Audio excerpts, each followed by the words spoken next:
Hello everyone, आज हम start कर रहे हैं bio inorganic chemistry. Bio inorganic chemistry क्या होती है? देखो, जैसे नाम से आइडिया लग रहा है, ये क्या है, दो वर्ड से मिलके बनी हुई है, बायो प्लस इनऑर्गेनिक केमिस्ट्री।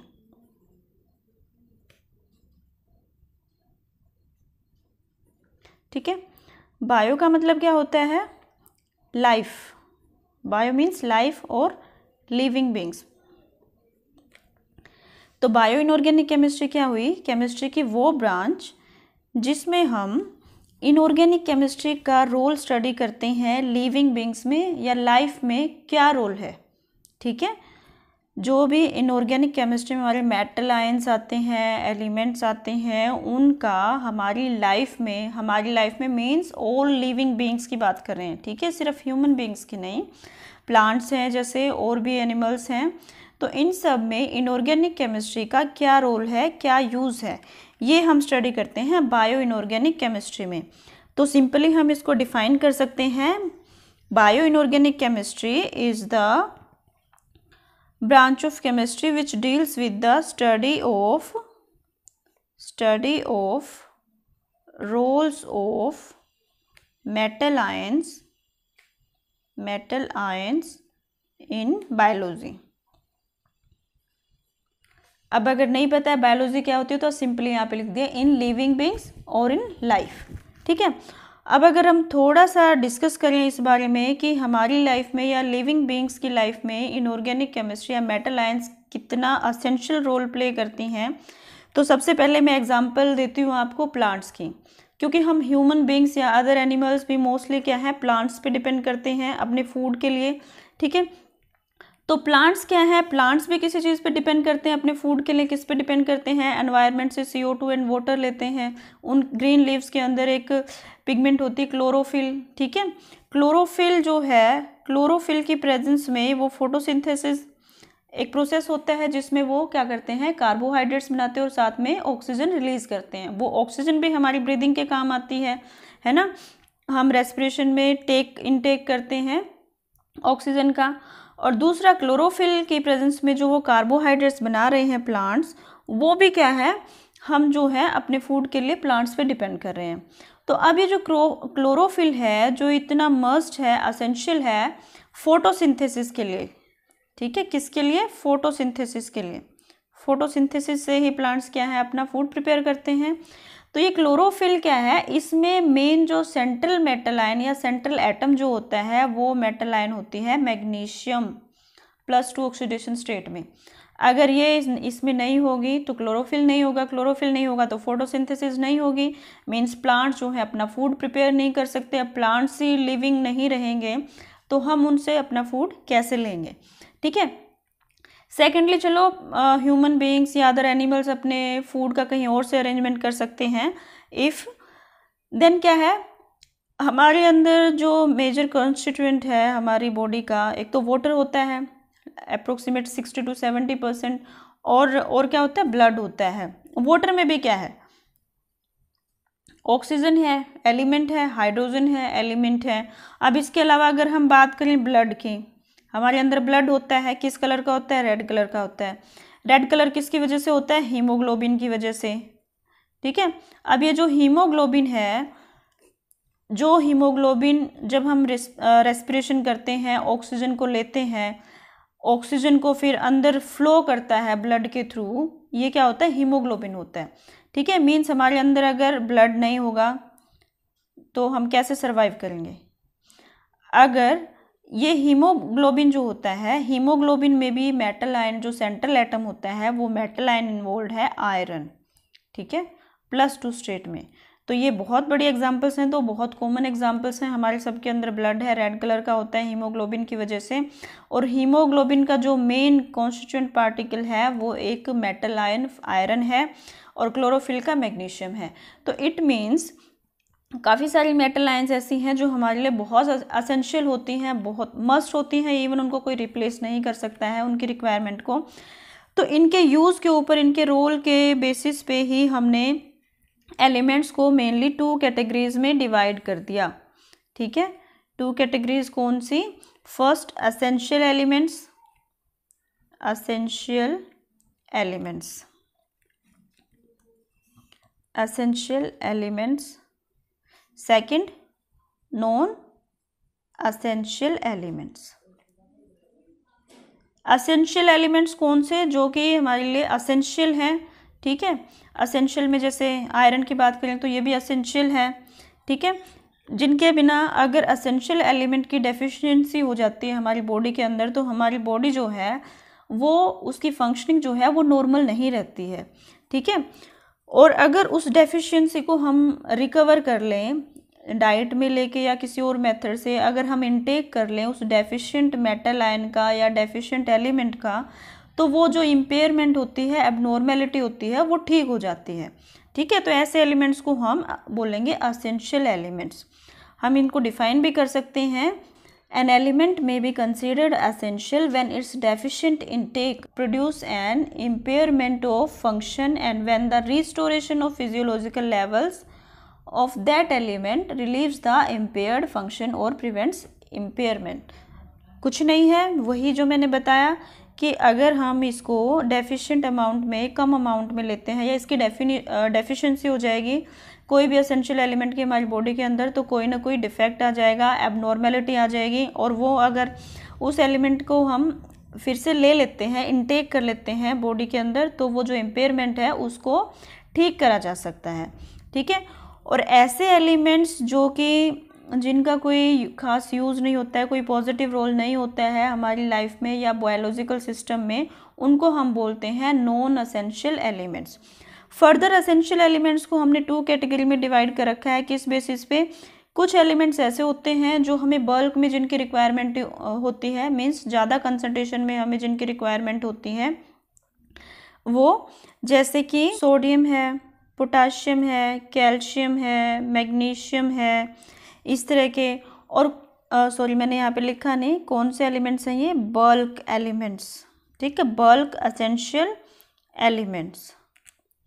और ऐसे ही कुछ असेंशियल एलिमेंट्स ऐसे होते हैं जो हमें बिल्कुल स्मॉल अमाउंट में जिनकी रिक्वायरमेंट होती है, अगर वो ज़्यादा अमाउंट में प्रेजेंट होंगे तो वो टॉक्सिक भी हो सकते हैं।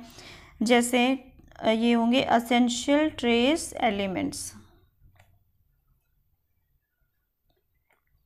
जैसे आयरन है, ठीक है, कॉपर है, जिंक है, वेनेडियम है, निकल है, कैडमियम है, लिथियम। ऐसे जो हैं कुछ एलिमेंट्स जो कि हमारे लिए एसेंशियल होंगे बट बिल्कुल स्मॉल अमाउंट में। इसके अलावा एक कैटेगरी और है, हम उसमें भी डिवाइड कर सकते हैं, अल्ट्रा ट्रेस एलिमेंट्स बोलते हैं। वो बिल्कुल ही जब लो कंसंट्रेशन में जिनकी रिक्वायरमेंट होती है अप्रोक्सीमेट लेस देन 10 mg, ठीक है, उनको हम बोलते हैं अल्ट्रा ट्रेस एलिमेंट्स। तो उसमें हम फर्दर मेटल्स भी ले सकते हैं और नॉन मेटल्स भी ले सकते हैं। अल्ट्रा ट्रेस एलिमेंट्स, इसमें अगर मेटल्स की बात करूं मैं, मेटल्स लाइक मैंगनीज है, मोलिब्डेनम है, कोबाल्ट है, ठीक है, ऐसे ही कुछ और भी हैं जैसे सिलिकॉन होगी, आर्सेनिक हो गया। और नॉन मेटल्स की बात करें, फॉस्फोरस है, आयोडीन है, बोरोन है, ठीक है, और क्लोरीन है। इसके अलावा कुछ ऐसे एलिमेंट्स भी होते हैं जो हमारे स्ट्रक्चरल कंपोनेंट्स के लिए असेंशियल होते हैं, जो मैंने यहाँ पर नहीं लिखे हैं, और भी ज़्यादा बल्क में उनकी रिक्वायरमेंट होती है। कार्बन है, ऑक्सीजन है, फॉस्फोरस है, सल्फ़र है। ये जो है सल्फ़र और फॉस्फोरस मेनली हमारी बोन्स में जो हैं, जो कि हमारी स्ट्रक्चरल कंपोनेंट्स हैं, स्ट्रक्चर मेन हमारा उनकी वजह से होता है। तो ये क्या है? बल्क स्ट्रक्चरल एलिमेंट्स हैं। अब फर्दर डिटेल में स्टडी करते हैं हम इनको। First of all essential bulk elements, ठीक है, इसमें हम सबसे पहले पोटाशियम एंड सोडियम, ठीक है। ये मैंने इकट्ठे इसलिए लिखे हैं क्योंकि सोडियम पोटाशियम पंप के नाम से ये दोनों कॉम्बिनेशन में जो है काम करते हैं, और सोडियम पोटाशियम नाम से पंप जो है आपके सिलेबस में भी है, आगे हम इसको डिटेल में भी करेंगे, ठीक है। तो अगर पोटाशियम की बात करें तो ये क्या होता है? प्रिंसिपल इनऑर्गेनिक कैटायन होता है, जो कि मोस्टली सभी सेल्स में प्रेजेंट होता है इनसाइड द सेल। जो बायो के स्टूडेंट्स हैं उनको पता होगा पहले से ही, ये एक इंट्रासेलुलर फ्लूइड होता है, मींस ये जैसे सेल्स हैं हमारे। सेल्स क्या होते हैं? एक तरह से जैसे यूँ लगा लो कोई भी मकान बनता है, घर बनता है, तो उसका स्मॉलेस्ट जो यूनिट है, अगर आप ब्रिक्स को समझ सकते हो, स्मॉलेस्ट यूनिट या उससे भी छोटा अगर कोई यूनिट है जो बार बार रिपीट हो रहा है, उसको हम सेल बोलेंगे। ठीक है, तो लिविंग बींग्स में जो है ये सेल जो है ये हमारा स्मॉलेस्ट पार्ट होता है बॉडी का। तो ये सेल्स जो हैं इनके अंदर भी कुछ ना कुछ फ्लूइड वगैरह बहुत सारी चीज़ें होती हैं, सिंपल फ्लूइड नहीं, और बाहर भी। तो ये जो पोटाशियम है ये जनरली अंदर मिलता है, इंट्रासेलुलर फ्लूइड होता है। ठीक है, दूसरा ये जो है हार्ट की फंक्शनिंग में भी इसका काफ़ी इंपॉर्टेंट रोल है और नर्व एक्शन में भी काफ़ी इंपॉर्टेंट रोल प्ले करता है। इसके साथ सोडियम जो है, सोडियम भी जैसे अभी देखो मैंने ये बताया इंट्रासेलुलर फ्लूइड है पोटाशियम। सोडियम क्या होता है, ये एक्स्ट्रा सेलुलर फ्लूइड होता है, मींस ये सेल के बाहर मिलता है सोडियम। इसके अलावा ये मोस्टली इंपॉर्टेंट रोल प्ले करता है इन ऑस्मोटिक रेगुलेशन, और असेंशियल एक्टिवेटिंग आयन भी है कुछ एंजाइम्स के लिए। ठीक है, और नर्व फंक्शनिंग में देखो पोटाशियम भी जो है उसका भी रोल था, और सोडियम भी जो है नर्व फंक्शनिंग में काफ़ी इंपॉर्टेंट रोल प्ले करता है। And blood plasma of vertebrates, उसमें उसका भी ये मेजर कंपोनेंट होता है। ठीक है, ऐसे ही सेकंड है calcium and magnesium. Calcium and magnesium जो है वो जनरली कार्बोनेट्स या फॉस्फेट्स की फॉर्म में हमारे स्केलेटल स्ट्रक्चर के अंदर मिलते हैं। Approximate 99% of calcium and 70% of magnesium. ठीक है, ये किस फॉर्म में प्रेजेंट होते हैं, कार्बोनेट्स एंड फॉस्फेट्स की फॉर्म में। अगर हम कैल्शियम की अलग से बात करें तो ये जो है इंपॉर्टेंट रोल प्ले करता है in muscle contraction, stabilization of certain enzymes, blood clotting deficiency इसकी अगर हो जाती है बॉडी में तो टेटनाई या टेटनी बोल सकते हो, इस नाम की डिजीज़ हो जाती है। और एक्सेस अगर होती है तो हमारे कुछ इंटरनल ऑर्गन्स के ऊपर जो है ये डिपॉजिट हो जाता है कैल्शियम। ठीक है, जैसे लीवर पे हो गया या किडनीज पे हो गया, डिपॉजिट हो जाता है कैल्शियम को कैल्सिफिकेशन बोलेंगे हम, calcification of several internal organs. इसमें क्या होगा, इंटरनल ऑर्गन्स के ऊपर कैल्शियम की लेयर जो है वो जम जाती है। ठीक है, अब जैसे मैं बता रही थी कि ये फॉस्फेट्स और कार्बोनेट्स की फॉर्म में प्रेजेंट होते हैं। फॉस्फेट्स जैसे ये दो एग्जांपल लिखी हुई है मैंने, ये क्या है, hydroxyapatite, hydroxyapatite generally bones में जो है ये इस फॉर्म में होता है, और ये है फ्लोरो एपेटाइट। ठीक है, ये क्या है, पार्शियल फॉर्मेशन इसकी जब होती है, फ्लोरो एपेटाइट की पार्शियल फॉर्मेशन जो है टीथ में जो एसिड वगैरह बनता है उससे प्रोटेक्ट करता है ये हमारे टीथ को। अब मैग्नीशियम की अगर बात करें तो मैग्नीशियम जो है रेड सेल्स में, मींस आरबीसीज में, रेड ब्लड सेल्स में मिलता है, मसल सेल्स में भी होता है, और मैंने आपको स्टार्टिंग में बताया था क्लोरोफिल में होता है मैग्नीशियम, +2 स्टेट में क्लोरोफिल में होता है, एंड कुछ इलेक्ट्रोकेमिकल रिएक्शंस में एंड एंजाइम एक्टिवेटिंग फंक्शन भी होता है इसका। जैसे बहुत ही इंपॉर्टेंट फंक्शन होता है इसका, एटीपी नाम का एक एनर्जी रिच सोर्स जो है, एनर्जी रिच मॉलिक्यूल होता है एटीपी।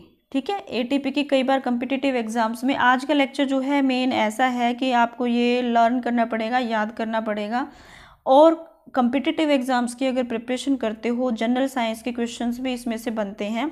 जैसे एटीपी है, एटीपी की फुल फॉर्म भी पूछ ली जाती है, ये क्या होती है, एडिनोसिन ट्राइफॉस्फेट, एडिनोसिन ट्राइफॉस्फेट। या फिर आपसे पूछा जाए एनर्जी का सोर्स क्या होता है हमारी बॉडी में, तो वो क्या होता है, एटीपी होता है, एनर्जी रिच मॉलिक्यूल होता है। इसी मॉलिक्यूल्स की ब्रेकिंग से एनर्जी जो रिलीज होती है वो बॉडी यूज़ करती है। ठीक है, तो इसके साथ इंटरेक्शन जो होती है वो होती है मैग्नीशियम की वजह से, इसकी इंटरेक्शन की वजह से यहाँ पे एटीपी जो है एडीपी में चेंज हो जाता है, विजिबल है, एटीपी एडीपी में चेंज हो जाता है। ठीक है, इसमें जो मेन फंक्शन है वो किसका है, मैग्नीशियम आयन का। ठीक है, यहाँ पर मैग्नीशियम आयन को हम रिप्लेस भी कर सकते हैं कुछ एक ऐसी मेटल आयन से जो कि +2 स्टेट में हो, जैसे कि कैल्शियम है, कोबाल्ट है, +2 स्टेट में जिंक और निकल। नेक्स्ट है फॉस्फेट। फॉस्फेट क्या है, जैसे मैंने अभी भी बताया था आपको, ये सारे इंटर रिलेटेड हैं। जैसे कैल्शियम की बात करी तो कैल्शियम एंड मैग्नीशियम वो क्या है, कार्बोनेट्स एंड फॉस्फेट्स की फॉर्म में प्रेजेंट होते हैं। तो आप वो चीज़ यहाँ पे ऐड कर सकते हो अगर आपसे अलग से पूछा जाए तो। फॉस्फेट जो है इनके इम्पोर्टेंट फॉस्फेट कंपाउंड्स होते हैं हमारी बॉडी में, जैसे न्यूक्लियोटाइड्स हैं, पॉलीन्यूक्लियोटाइड्स हैं, फॉस्फोलिपिड्स हैं, और ये जो है इम्पोर्टेंट रोल प्ले करते हैं metabolism of carbohydrates, fats, proteins and vitamins. Bones में प्रेजेंट होते हैं phosphate in the form of hydroxyapatite. अभी मैंने बताया था क्या होता है, PA5PO4OH हाइड्रोक्सी एपेटाइट की फॉर्म में ये प्रेजेंट होता है। इसके अलावा ब्लड के पीएच को भी रेगुलेट करता है। और अगर हम अब हमारी बोन्स की नॉर्मल फंक्शनिंग की बात करें, उनकी स्ट्रेंथ की बात करें, तो ये ओवरऑल किस पे डिपेंड करता है, डाइटरी फॉस्फोरस, मीन्स हम डाइट में कितना फॉस्फोरस ले रहे हैं, कितना फॉस्फोरस है, प्लस कैल्शियम और विटामिन डी, इन तीनों के रिलेटिव अमाउंट पे प्रेजेंट करता है नॉर्मल फंक्शनिंग ऑफ बोन्स। ठीक है, नेक्स्ट है essential trace elements. Essential trace elements में जो है हम सबसे पहले आयरन की बात करते हैं। ठीक है, बहुत असेंशियल है आयरन हमारे लिए, जैसे मैंने आपको बताया हमारे ब्लड में भी होता है। हमारी बॉडी में टोटल आयरन जो प्रेजेंट होता है उसका 70% आयरन जो है वो प्रेजेंट होता है हीमोग्लोबिन में, और 3% आयरन जो है वो होता है मायोग्लोबिन में। ये क्या होते हैं ये भी हम आगे स्टडी करेंगे, मायोग्लोबिन क्या होता है। हीमोग्लोबिन का तो मैंने थोड़ा सा आपको बता दिया, या 3%। इसके अलावा बाकी जो बच गया है वो होता है इन द फॉर्म ऑफ फेरिटिन। ठीक है, रिमेनिंग आयरन जो है वो होता है इन द फॉर्म ऑफ फेरिटिन। काफ़ी अमाउंट आ गया फेरिटिन में। फेरिटिन क्या होती है, अब ये एक आयरन स्टोरेज प्रोटीन है, मीन्स जितना आयरन हमने अपनी डाइट में लिया, जितना यूज़ होना था, बॉडी ने यूज़ करना था वो कर लिया। अब बचा हुआ आयरन जो है वो किसी फॉर्म में स्टोर हो जाता है बॉडी में, तो वो किस फॉर्म में होता है, फेरिटिन नाम की प्रोटीन की फॉर्म में स्टोर हो जाता है। ठीक है, ferritin is an iron storage protein. अब देखो ये किस तरह से बनती है, कैसे फंक्शन करती है, ये हम देख सकते हैं। जैसे ये एक छोटा सा चार्ट सा है, जैसे हमने डाइट में लिया है आयरन है वो क्या है, +3 फॉर्म में है, आयरन +3। अब ये इक्विलिब्रियम में साथ में कन्वर्ट हो जाता है आयरन +2 में। ठीक है, ये यहाँ पे पोरफायरिन रिंग के साथ कंबाइन करके कन्वर्ट हो जाता है हिम ग्रुप में। अब फर्दर हिम ग्रुप अगर ग्लोबिन के साथ कंबाइन करता है तो ये बन जाता है हीमोग्लोबिन। यहाँ पर भी आयरन जो है +2 स्टेट में है। अब जो आयरन यहाँ पर नहीं यूटिलाइज हुआ, बच गया है, वो जो है फर्दर फेरिटिन में कन्वर्ट हो जाता है और वो स्टोर हो जाता है हमारी बॉडी में। लीवर, स्प्लीन, बोन मैरो यहाँ पे यूज़ हो सकता है। एपोफेरिटिन भी कुछ नहीं है, ये भी एक आयरन स्टोरेज प्रोटीन ही है। ठीक है, इसके अलावा ये कन्वर्ट हो सकता है ट्रांसफेरिन में भी। यहाँ पर एक बार फिर से रिपीट कर देती हूँ, आयरन +3 जो है डाइटरी मटेरियल, मीन्स डाइट में हमने जो आयरन लिया +3 स्टेट में है, ये फर्दर रिड्यूस हो जाता है गैस्ट्रो इंटेस्टिनल ट्रैक्ट में। ठीक है, रिड्यूस होके +2 फॉर्म में आ जाता है। अब इसकी जितनी एब्जॉर्प्शन होनी थी इंटेस्टिनल म्यूकोसा में, उतनी एब्जॉर्प्शन होने के बाद जो Fe+2 बच गया, ये हमारा फेरिटिन नाम की प्रोटीन में कन्वर्ट हो जाता है, या फिर एपोफेरिटिन में भी हो सकता है। ठीक है, ये जो स्टोर्ड आयरन है, जब बॉडी को रिक्वायरमेंट होगी तो ये जो है प्रोवाइड कर देंगे। फर्दर जो है पोरफायरिन रिंग के साथ कंबाइन करता है तो ये हिम ग्रुप में कन्वर्ट हो जाता है, और हिम ग्रुप फर्दर ग्लोबिन के साथ कंबाइन करता है तो हीमोग्लोबिन बन जाता है। ये था आयरन का role as a essential trace element. Next essential trace element है कॉपर। ठीक है, कॉपर भी काफ़ी इंपॉर्टेंट है। ये कॉन्स्टिट्यूएंट मेटल आयन होता है कुछ एंजाइम्स का, जो कि रिडॉक्स एंजाइम्स होते हैं, और हीमोसाइनिन जो एक प्रोटीन होता है उसमें जो सेंट्रल आयन होता है वो कॉपर होता है। हीमोसाइनिन एक्चुअल में क्या है, ऑक्सीजन ट्रांसपोर्ट का काम करता है कुछ लिविंग बींग्स में। ठीक है, कॉपर कंटेनिंग एंजाइम्स होते हैं कुछ, जो कि इंपॉर्टेंट रोल प्ले करते हैं स्किन की पिगमेंटेशन में, फंक्शनिंग ऑफ ब्रेन में, आयरन मेटाबॉलिज्म में। और अगर कॉपर की एक्सेस हो जाती है तो विल्सन्स नाम की डिजीज़ हो जाती है। ठीक है।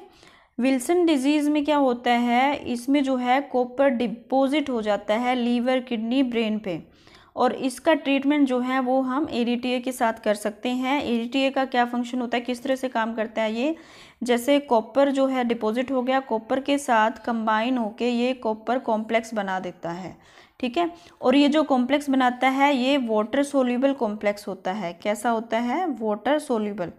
वाटर सोल्यूबल है तो ये यूरिन के थ्रू जो है, यूरिनेशन के थ्रू निकल जाता है, ठीक है।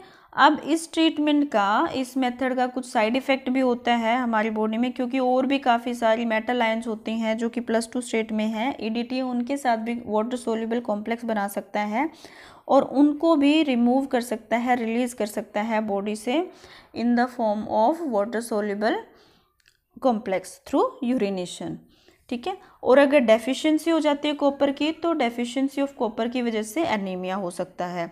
नेक्स्ट है कोबाल्ट। कोबाल्ट जो है काफ़ी सारे एंजाइम्स में सेंट्रल आयन होता है, और विटामिन B12 जो होता है, जो कि हीमोग्लोबिन की फॉर्मेशन के लिए भी इम्पोर्टेंट होता है, उसमें भी कोबाल्ट जो है कॉन्स्टिट्यूएंट आयन होता है। अगर ये ज़्यादा अमाउंट में प्रेजेंट हो तो टॉक्सिक होता है, प्लांट्स के लिए भी टॉक्सिक होता है और मैमल्स के लिए मॉडरेटली टॉक्सिक होता है अगर इसको हम इंट्रावेनसली इंजेक्ट करते हैं बॉडी के अंदर, ठीक है।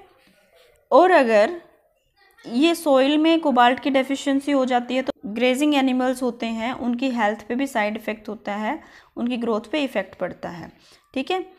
और नेक्स्ट है लेड। लेड की बात अगर हम करें तो इसका कोई भी बायोलॉजिकल रोल नहीं होता है, ये टॉक्सिक होता है, चाहे स्मॉल अमाउंट में प्रेजेंट हो, हाई में तो होगा ही होगा, ठीक है। और इसका मेन जो टारगेट है टॉक्सिसिटी का वो क्या होता है, सेंट्रल नर्वस सिस्टम। CNS क्या है ये, सेंट्रल नर्वस सिस्टम।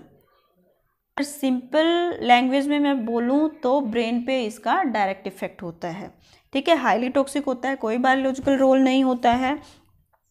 और अगर लेड पॉइजनिंग हो जाती है तो एनीमिया होना भी एक इसके सिम्टम्स में आता है। ये क्यूमुलेटिव पॉइजन होता है, ठीक है। क्यूमुलेटिव पॉइजन क्या होता है आपको पता होना चाहिए। ये ऐसे पॉइजन होते हैं जो बॉडी में एक बार एंटर कर जाते हैं तो ये वही बॉडी में एक्यूमुलेट हो जाते हैं, बाहर नहीं निकलेंगे, ठीक है, एक्यूमुलेट हो जाएंगे और जनरली जो एंजाइमेटिक रिएक्शंस हैं उनको ब्लॉक कर देंगे। मीन्स जैसे हमने पीछे स्टडी किया है कि +2 स्टेट में काफ़ी सारे हमारी मेटल आयंस हैं जो एंजाइम्स के कॉन्स्टिट्यूएंट आयंस हैं, तो ये उनको रिप्लेस कर सकते हैं, ठीक है। ऐसे ही मर्करी होता है, मर्करी का भी और कैडमियम का भी कोई भी बायोलॉजिकल रोल नहीं है, ये भी हाईली टॉक्सिक होते हैं, ठीक है। और क्यूमुलेटिव पॉइजन भी होते हैं ये भी। तो अगर आपसे पूछा जाए क्यूमुलेटिव पॉइजन क्या होता है या एग्जाम्पल ऑफ क्यूमुलेटिव पॉइजन्स, तो आप दे सकते हैं लेड, मर्करी, कैडमियम। कैडमियम अगर बॉडी के अंदर एंटर कर जाता है तो रीनल फेलियर भी हो सकता है। उसे रीनल वर्ड जो है किडनी के लिए यूज़ करते हैं हम, मीन्स किडनी फेल हो सकती हैं, हाइपरटेंशन हो सकता है, एनीमिया भी हो सकता है और कोई भी बोन मैरो का डिसऑर्डर भी हो सकता है, ठीक है। ये थे कैडमियम के इफेक्ट, साइड इफेक्ट। नेक्स्ट है जिंक। जिंक जो है असेंशियल एलिमेंट होता है फॉर ऑल ऑर्गेनिजम्स। मोस्टली 70 से ज़्यादा एंजाइम्स में as a constituent ion use होता है।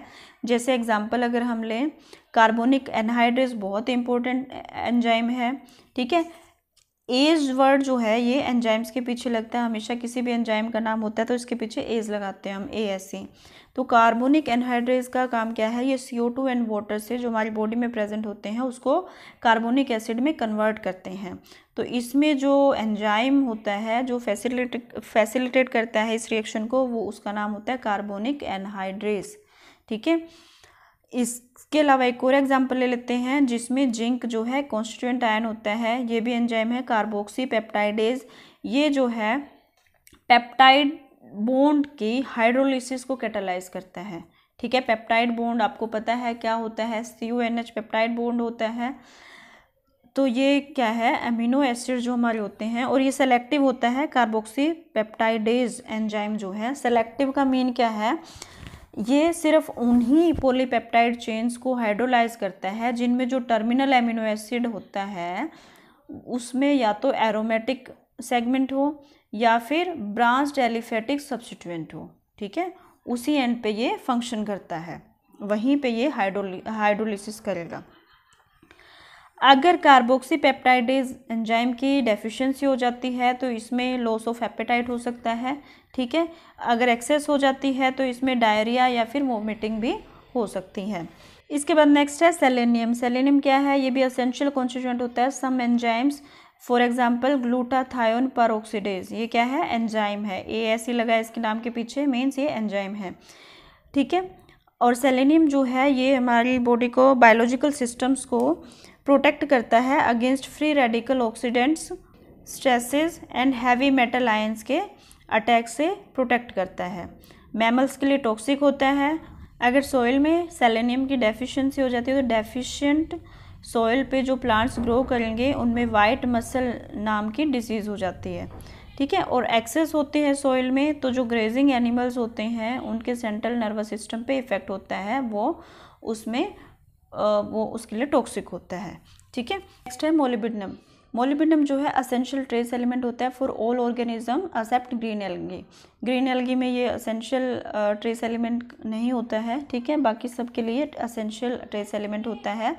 और काफ़ी सारे एंजाइम्स के लिए कॉन्स्टिट्यूएंट आयन होता है, जो आयन जो है नाइट्रोजन फिक्सेशन में यूज़ होते हैं और नाइट्रेट रिडक्शन में भी यूज़ होते हैं, ठीक है। ये जो है मॉडरेटली टॉक्सिक होता है फॉर मैमल्स, और अगर इसकी एक्सेस हो जाती है तो कॉपर की डेफिशिएंसी हो जाती है, कॉपर डेफिशिएंसी, और गोट जैसे सिंड्रोम या डिजीज़ जो है वो हो जाती है। गोट सिंड्रोम क्या होता है? जैसे हमारे जॉइंट्स होते हैं हाथ और पैर के, इनमें जो है पेन वगैरह, स्वेलिंग वगैरह, रेडनेस, इस तरह की स्टिफनेस वगैरह ये हो सकता है, जैसे अर्थराइटिस वगैरह में होता है ना, कुछ कुछ वैसे ही। नेक्स्ट है क्रोमियम। क्रोमियम भी क्या है? क्रोमियम अल्ट्रा ट्रेस एलिमेंट होता है फॉर अडल्ट ह्यूमन बींग्स, ठीक है। ग्लूकोज मेटाबॉलिज्म एंड डायबिटीज़ में इन्वॉल्व होता है। और क्रोमियम +3 जो है, +3 स्टेट में इंसुलिन के साथ बहुत इंपॉर्टेंट काम करता है। ये ब्लड में ग्लूकोज का लेवल जो है वो मेंटेन रखता है, अकेला नहीं, किसके साथ? Chromium with insulin. और क्रोमियम कौन सी ऑक्सीडेशन स्टेट में? +3 ऑक्सीडेशन स्टेट में। ये हाईली, अगर +4 स्टेट में प्रेजेंट होगा तो ये हाईली टॉक्सिक होता है, कार्सिनोजेनिक होता है। कार्सिनोजेनिक क्या होते हैं? Cancer causing. क्या होते हैं? कैंसर कोजिंग, जिनकी वजह से कैंसर हो सकता है। नेक्स्ट है मैंगनीज। मैंगनीज जो है ये काफ़ी एंजाइम्स को एक्टिवेट करने का काम करता है। काफ़ी एंजाइम्स में ये एज ए सेंट्रल आयन भी प्रेजेंट होता है। जैसे एक एंजाइम होता है लीवर में जिसमें कॉन्स्टिट्यूएंट आयन होता है मैंगनीज +2 फॉर्म में। ये जो है नाइट्रोजनस वेस्ट को यूरिया में कन्वर्ट करता है लीवर में, ठीक है। अगर सॉइल में मैंगनीज की डेफिशिएंसी हो जाती है तो ये प्लांट ग्रोथ रुक जाती है उस सॉइल में, और जो मैमल्स उन प्लांट्स को फीड खाएंगे उनमें जो है इनफर्टिलिटी हो जाती है, ठीक है। नेक्स्ट है निकल। निकल जो है एसेंशियल ट्रेस एलिमेंट्स होता है, और ये एक क्लास जो है एंजाइम्स की, उसके लिए बहुत ही इम्पोर्टेंट होता है। उसमें कॉन्स्टिट्यूएंट आयन का काम करता है, जैसे हाइड्रोजिनेज एंड प्लांट यूरिएज नाम के एंजाइम्स में, मींस क्लास है ये कंप्लीट। डेफिशिएंसी अगर इसकी हो जाती है तो चिक्स एंड रैट्स में इसकी लीवर की स्लो फंक्शनिंग हो जाती है, और अगर इसकी इंक्रीज हो जाती है कंसंट्रेशन, एक्सेस में हो जाता है ये प्रेजेंट, तो ये कार्सिनोजेनिक होता है। Carcinogenic means cancer causing. Carcinogenic क्या होते हैं? Cancer causing,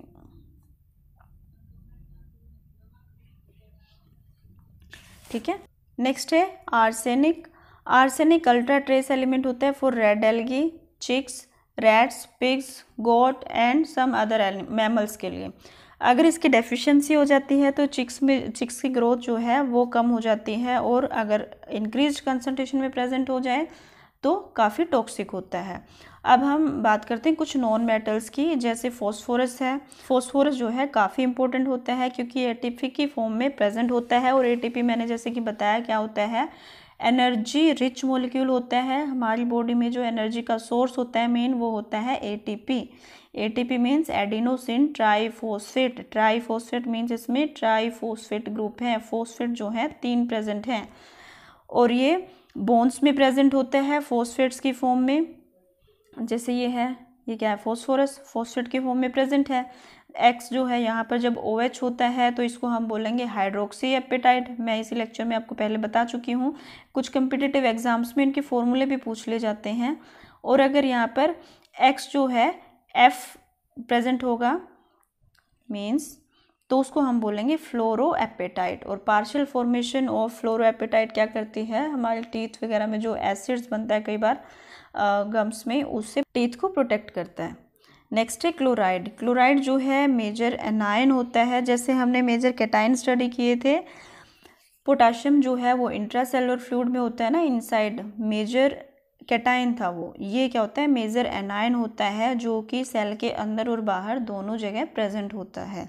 as a electrolyte भी हमारी बॉडी के लिए रिक्वायरमेंट होती है इसकी NaCl की फॉर्म में। और आपको पता होगा हमारी बॉडी के अंदर HCl की फॉर्मेशन भी होती है। डाइजेस्टिव ट्रैक्ट में डाइजेस्टिव जूसेस की फॉर्म में HCl बनता है, ठीक है। तो ये इसमें भी प्रेजेंट होता है HCl में। अगर इसकी डेफिशिएंसी हो जाती है तो इन्फेंट्स की ग्रोथ जो है वो काफ़ी अफेक्ट होती है, इम्पेयर्ड ग्रोथ होती है, ठीक से नहीं होती है उनकी ग्रोथ, इन्फेंट्स में छोटे बच्चों की, ठीक है। इसके बाद है आयोडीन। आयोडीन के बारे में आपने पहले भी सुना होगा। आयोडीन की कमी से क्या हो जाता है, गोइटर हो जाते हैं, जिसको घेंगा भी बोलते हैं, ठीक है। तो ये जो है थायराइड हार्मोन के लिए बहुत एसेंशियल होता है आयोडीन, ठीक है। फॉर एग्जांपल जैसे थायरोक्सिन होता है, मेटाबॉलिज्म एंड ग्रोथ रेगुलेशन में बहुत ही इम्पोर्टेंट रोल प्ले करता है। और डेफिशिएंसी का मैंने बताया ही है, आपको भी पता होगा ये तो, कि डेफिशिएंसी, आयोडीन की डेफिशिएंसी से गोइटर हो जाता है, जिसमें थायराइड ग्लैंड जो है उसकी फंक्शनिंग एबनॉर्मल हो जाती है। सो आज हमने स्टडी किया असेंशियल एलिमेंट्स क्या होते हैं, बल्क एलिमेंट्स और trace elements, ultra trace elements, और नॉन एसेंशियल एलिमेंट्स क्या होते हैं, जिनका कोई पॉजिटिव रोल नहीं होता है बायोलॉजिकल सिस्टम में, ठीक है। नेक्स्ट टॉपिक हम नेक्स्ट लेक्चर में करेंगे। Thank you.